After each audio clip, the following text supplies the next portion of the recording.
अगर आप किसी भाई, किसी रिश्तेदार को बुलवाना चाह रहे हैं, बैरून मुल्क आप मौजूद हैं, आपको फिर भी वीज़े की ख्वाहिश है, तो ये वीडियो आपके लिए है। 2 चीज़ें आज हम इसमें क्लियर करेंगे। सबसे पहली चीज़ कि आप कैसे जानेंगे कि जो वीज़ा आप ले रहे हैं, वो वीज़ा असली भी है या नहीं, वो एजेंट असली भी है या फ्रॉड है। अगर आपको वाकई ही वीज़ा चाहिए तो फिर ये वीज़ा आपको मिलेगा कहाँ से? ये 2 अहम सवाल हैं। हो सकता है आज की ये वीडियो 15 मिनट तक चली जाए, लेकिन हो सकता है कि यही 15 मिनट आपके 15 लाख बचा जाएँ। एक वीडियो मैंने आपके साथ चंद दिन पहले शेयर की है। एक भाई ने, उसके साथ फ्रॉड हुआ 15 लाख रुपए का। तो मैं ये इसलिए कह रहा हूँ कि 15 मिनट पे अगर चली भी जाए तो थोड़ा-सा हौसला रखिएगा, अगर आपको इन सवालात के जवाबात जानने हैं तो। हर एक चीज़ बहुत ही अहम है। जब भी आप वीज़ा की ख्वाहिश रखते होते हैं तो आप हर मुमकिन कोशिश करते हैं। आप किसी जानने वाले से बात करते हैं जो बैरून मुल्क मौजूद है। आप अपने मुल्क में रह के आपके जानने वाले कोई वीज़ा का काम करते हैं या फिर उनके किसी के साथ कोई रिलेशन है, आप उनसे सिफ़ारिश करवाते हैं। आप ऑनलाइन ढूँढने की कोशिश करते हैं, कहीं ऑनलाइन आपको कोई वीज़ा मिल जाए। फ्रॉड आपको बैरून मुल्क बैठ के भी हो सकता है आपके साथ, किसी एजेंसी ऑफ़िस में जाके भी हो सकता है, और इसी तरह फ्रॉड ऑनलाइन तो बहुत होते हैं, उसमें तो ज़्यादातर बचना ही चाहिए। फ्रॉडियों का जो तरीका वारदात है, वो ये होता है आपको एक बार फंसाना। अब वो फंसाते कैसे हैं? ऑनलाइन जब आप किसी भी किस्म की आपको पोस्ट मिलती है या किसी बंदे से आपकी बात हो जाती है, स्पेशली ऑनलाइन का पहले हम बात कर लेते हैं।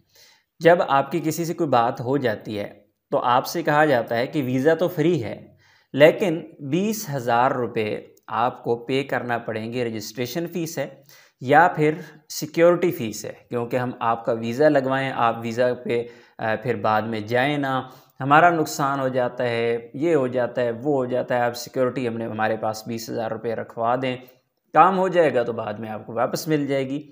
फिर क्या होता है, उसके लिए एक छोटी सी स्टोरी मैं आपको यहाँ पे सुनाऊंगा, क्योंकि स्टोरी समझ के आपको तकरीबन हर बात की समझ आ जाएगी।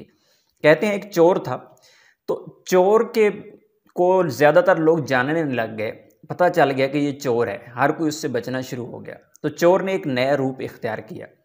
उसने क्या किया कि सफ़ेद कपड़े पहने, अच्छे भले, सर पे टोपी पहन ली, हाथ में तस्बीह रख ली और बहुत सारा ऐसा गेटअप बनाया कि जैसे एक अच्छा और नेक पाक साफ आदमी है। वो चला गया किसी ज्वेलरी की दुकान पे। अब वहाँ पे जाके उसका मकसद चोरी करना था। ज्वेलरी की दुकान पे जाके बैठ गया तो उनसे बातचीत की। अब ज्वेलरी वाला जो शॉपकीपर था, जो मालिक था दुकान का, तो वो बहुत खुश था कि एक बड़ा अच्छा वेल ड्रेस्ड बंदा और शक्ल सूरत से और बन ठन के यहाँ पे आया है, तो ज़ाहिर है इसकी जेब में पैसे तो होंगे, तो मेरा ग्राहक एक नया आ गया। बातचीत हुई, चीज़ों के रेट वगैरह चीज़ें चेक की।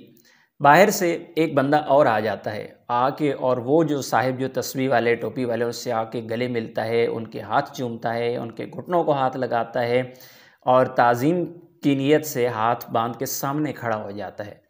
अभी वो बंदा वहाँ पे बातचीत होती है, बात बैठे होते हैं, वहाँ पे मज़ीद बात आगे चलती है।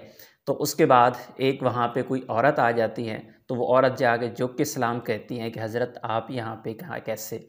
बहरहाल एक एतमाद ऐसा बढ़ जाता है, दुकानदार समझ जाता है कि ये बंदा बहुत ही कोई अच्छा बंदा है। तो उस औरत ने उस दुकानदार की तरफ से कहा कि आप जानते हैं इनको? तो उन्होंने कहा जी नहीं, मैं तो नहीं जानता। उन्होंने कहा जी बहुत बड़े, बहुत पहुँचे हुए हैं और बहुत ईमानदार आदमी हैं, बहुत दौलतमंद आदमी हैं, हर गरीब की मदद करते हैं। जो कुछ उनसे बन पड़ता था उन्होंने अपनी तरफ से तारीफ़ों के पुल बांध दिए। तो दुकानदार को पता चल गया, दुकानदार गए हज़रत के साथ, जाके हाथ चूमे, माज़रत की कि मुझसे गलती हुई, आते हुए ना मैंने पानी पूछा, ना मैंने आपसे चाय पूछी, मुझसे गलती हुई। बहरहाल वहाँ पे एक तारीफ़ों का पुल बंधा, बातें चलती रही और फिर आखिर में दुकानदार ने शेख साहब से कहा कि हमारे लिए दुआ कीजिएगा। तो शेख साहब ने कहा दुआ तो ज़रूर करूँगा, चलें आपने इतनी मोहब्बत से कहा है, ये ले मेरा रुमाल, ये अपने पास रखें और इस रुमाल को आपने रोज़ाना दुकान पे सुबह जब आना है तो अपने हाथों पे, अपने मुंह पे एक दफ़ा फेर लेना है। इंशाअल्लाह बहुत खैर और बरकत होगी आपकी दुकान में। तो अभी टाइम गुजर चुका है, लिहाजा अभी आप इस वक्त फेर ले मुंह पे, कल से सुबह से बाकायदा तौर पे अपने मुंह पे आपने फेर लेना है। दुकानदार ने अपने मुंह पे रुमाल फेरा और अगले चंद सेकंड बाद दुकानदार साहब बेहोश पड़े थे। तमाम जो दुकान उनकी थी ज्वेलरी की वो लूट ली गई, चले गए। काफ़ी अरसा गुजर गया, दुकानदार एक बार फिर अपने माहौल में बैठ के आहिस्ता आहिस्ता रिकवरी होती रही, नई दुकान बनाई, सब कुछ बनाया। तो एक दिन वही शेख साहब दुकान पे फिर आ गए, लेकिन इस वक्त सिचुएशन कुछ ऐसी थी कि साथ में 2 पुलिस वाले भी थे और उन्होंने उसे हथकड़ी लगाई हुई थी और दुकान पे आके बताया कि ये चोर था, बहुत अरसे से वारदातें कर रहा था, लिहाजा हमने इसे पकड़ लिया है और इसने जो जो चोरियां मानी हैं उनमें आपकी एक दुकान की चोरी भी है। तो आपकी दुकान की चोरी कितनी हुई, हम वो जानने के लिए यहाँ पर इनको पकड़ के लाए हैं, आप बताइए। दुकानदार खुश हो गया कि मेरी चोरी पकड़ी गई है, अभी रिकवरी होगी।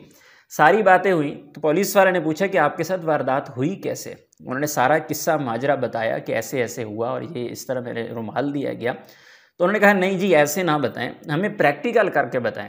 आप जी चोर साहब आप यहाँ पे बैठे, कैसे आप बैठे थे, ये क्या बात हुई है, आप वहाँ से खड़े हुए इधर आए इनके पास, आपने कैसे इनके हाथ चूमे और उसके बाद फिर बाकी क्या हुआ तो आप बताएं। जब वहाँ पे आखिरी स्टेप आया वहाँ पे कि इन्होंने जब रुमाल दिया था तो उन्होंने कहा जी इस तरह मेरे जेब में रुमाल था लेकिन मेरे पास तो नहीं है। तो पुलिस वाले ने कहा चले कोई बात नहीं, मेरे पास रुमाल है, मैं दे देता हूँ। पुलिस वाले ने रुमाल दिया और शेख साहब ने, दुकानदार साहब ने एक दफ़ा मुंह पे मला के ऐसे मैंने मुंह पे लगाया था और दुकानदार साहब फिर बेहोश हो गए और उसके बाद एक बार फिर दुकान लूट ली गई। यही तरीका वारदात होता है इन एजेंटों का। आपसे 10-20 हज़ार रजिस्ट्रेशन के लिए ले लिए जाते हैं, फिर जब हो जाती है रजिस्ट्रेशन आपकी, उनके बकौर रजिस्ट्रेशन हो गई है, उसके बाद फिर आपको एक फॉर्म फिल करना होता है, उस फॉर्म की फ़ीस होती है। फिर आपसे बोला जाता है कि एम्बेसी में ये वाली रिक्वायरमेंट्स हैं, एम्बेसी में ये वाली फ़ीस जमा करवानी है, लिहाजा आप इतने पैसे और दे दें। और उसी लालच के चक्कर में आप पैसे फंसाते चले जाते हैं और आप एक दफ़ा ऐसे जाके दलदल में फंस जाते हैं कि आप ना पीछे जा सकते हैं ना आगे जा सकते हैं। आपका दिल कह रहा होता है कि मेरे साथ फ्रॉड हो रहा है, लेकिन क्योंकि जो पिछली पेमेंट आप दे चुके होते हैं आप यही समझते हैं कि यार गलती तो हो गई है, लेकिन चलें 10 इतने जो मैंने दिए हैं थोड़े थोड़े करके मैंने 2 लाख तो दे दिया है, कोई बात नहीं 10-20 हज़ार और दे देता हूँ। इसी तरह बढ़ते बढ़ते आप आगे चले जाते हैं। तो ये तो एक तरीका वारदात है इनका, फ्री वीज़ा के नाम पे फिर कहाँ तक ये वाला मामला चला जाता है।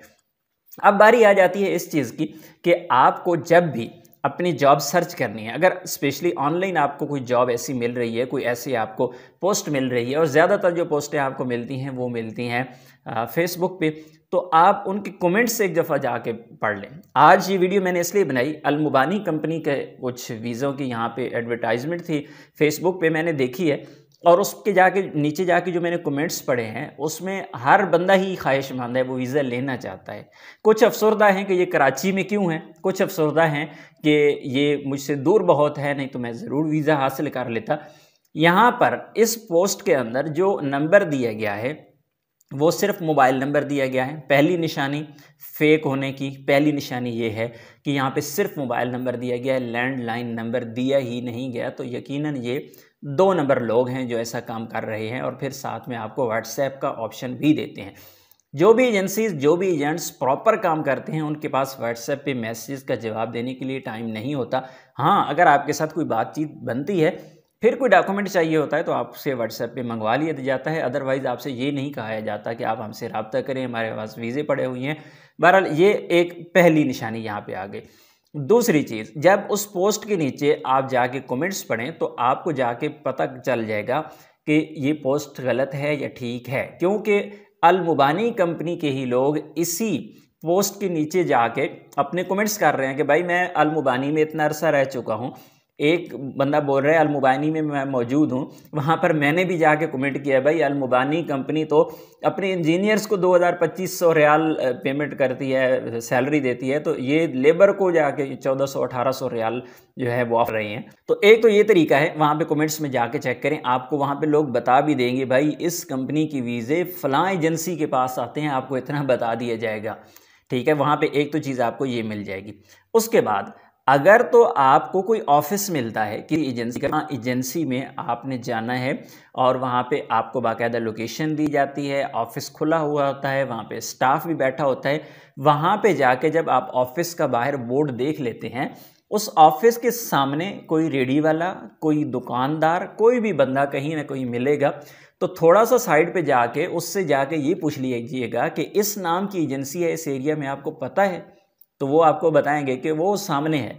तो आप दूसरा सवाल उनसे पूछ लीजिएगा, यार ये कब बनी है यहाँ पे? वो आपको बता देंगे नई नई बनी है यार, या फिर इससे 10-15 साल हो गए हैं, 18 साल से तो मैं इधर रेडी लगाता हूँ या मेरी दुकान है, ये बहुत पुरानी है। फिर एक नंबर है, क्योंकि मेरे एक जानने वाले बंदे के साथ ऐसे ही फ्रॉड हुआ। नई एजेंसी बनाएगी, वहाँ पे एक जगह उन्होंने मखसूस की ऑफिस बनाया, इवन के लोगों के मेडिकल करवाए, मेडिकल के नाम पे पैसे वहीं पे लिए गए और फिर वो एजेंसी ही गायब होगी वहाँ से। और तकरीबन ये 150 लोगों का ग्रुप था जिसके साथ फ्रॉड हुआ। तो मैंने उन्हें ज़ुबानी कलामी मैंने उन्हें इशारतन ये चीज़ बताई है कि भाई ये फ्रॉड है, लेकिन हम डायरेक्टली किसी को ये नहीं बता सकते कि भाई फ्रॉड है। अगले बंदे यही समझते हैं कि यार ये खुद तो चले जाते हैं, हमें रोकते हैं। इस वजह से एहतियात ज़रूरी है। अब आखिरी सवाल ये है कि आपको वीज़ा चाहिए तो आखिर ये मिलेगा कहाँ से? ये बहुत अहम ही सवाल है। इस पे पहले तो एक ऑलरेडी मैं डिटेल वीडियो शेयर कर चुका हूँ। ऑनलाइन आप कैसे चेक कर सकते हैं कि वो वीज़ा आपको कहाँ से मिल सकता है, कैसे आप सर्चिंग कर सकते हैं। उस वीडियो की लिंक मैंने डिस्क्रिप्शन में दे दूँगा, वहाँ पे जाकर उस वीडियो को भी देख लीजिएगा, आपको मज़ीद समझ आ जाएगी। सबसे आसान तरीका है कि ओवरसीज़ एम्प्लॉयमेंट की वेबसाइट पर जाएँ, वहाँ पर जाके आप सर्च करें अपना जो भी आपका ट्रेड है। मसलन आप इलेक्ट्रीशियन है, इलेक्ट्रीशियन का वीज़ा सर्च करेंगे। पूरे पाकिस्तान के अंदर इलेक्ट्रीशियन के वीज़े जिस भी एजेंसी पे पड़े हुए होंगे वहाँ पे आपको शो हो जाएंगे। उस वीज़ा पे क्लिक करके बाद में आप डिटेल देख सकते हैं, उस एजेंसी का लाइसेंस नंबर क्या है, उसका एड्रेस क्या है, उसका फ़ोन नंबर क्या है, और फिर आप उस एजेंसी को बजाते खुद विज़िट कर सकते हैं। इंशाल्लाह बहुत जल्द मैं आपके साथ कुछ ऐसी एजेंसीज़ के नाम शेयर करूंगा जो कि ऑथेंटिक एजेंसीज़ हैं पाकिस्तान में, जो मैक्सिमम अच्छा काम करती हैं। उनके नाम, उनके नंबर्स इंशाल्लाह मैं आपके साथ शेयर कर दूंगा। फिर आप कांटेक्ट तो ज़ाहिर है आपको खुद करना पड़ता है। अच्छी चीज़ हासिल करने के लिए मुश्किलात का सामना ज़रूर करना पड़ता है। ये फेसबुक वाली एजेंसीज़ नहीं होंगी। तो इंशाल्लाह बहुत जल्द आपके साथ एक मैं लिस्ट शेयर करूँगा। आपको अगर वीज़े की ज़रूरत है तो आप इन एजेंसीज़ को कांटेक्ट कर सकते हैं। अगर आपकी किस्मत अच्छी हुई और इनके पास आपके मुतालिका कोई भी वीज़ा होगा तो आपको मिल सकता है। आज की ये वीडियो आपको कैसी लगी कमेंट्स में जाके ज़रूर लिखना है, लाइक का बटन ज़रूर दबाना है। अपनी दुआ में याद रखिएगा।